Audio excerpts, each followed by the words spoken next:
Good morning गाय, स्वागत आहे तुमचं आपल्या मिनी ब्लॉग. देवाची पूजा करून निघाली पूजा स्वयंपाकासाठी.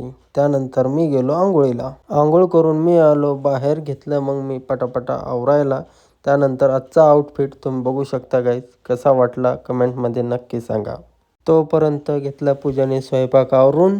राहिल्या होत्या फक्त चपात्या. आपली चार्जिंगची केबल आली ती तुटायला. फायनली तिलाही घेतलं सकाळी सकाळी चिटकून. त्यानंतर घेतली मी माझी वर्किंगची बॅग, सगळं सामान भरून फायनली रेडी केली माझी बॅग. त्यानंतर घेतला गरमागरम चहा आणि चपातीचा नाश्ता करून निघालो आता मी वर्किंगला. आजचा ट्रॅक होता यमुनानगर, मोशी आणि भोसरी.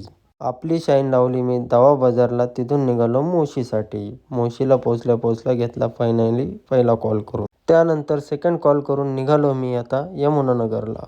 ह्या हॉस्पिटलमध्ये होते आपले 2 कॉल करून झाल्याच्या नंतर घेतलं जेवण करून झाल्याच्या नंतर केला नेक्स्ट वीकचा प्लॅन झाल्याच्या नंतर निघालो इव्हिनिंग वर्किंगला.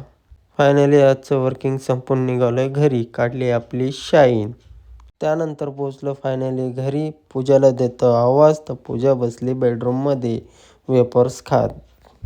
त्यानंतर मी झालो फ्रेश. मी बसलो मग गरमागरम जेवण करायला. तोपर्यंत बाय बाय, भेटूया उद्याच्या ब्लॉगमध्ये.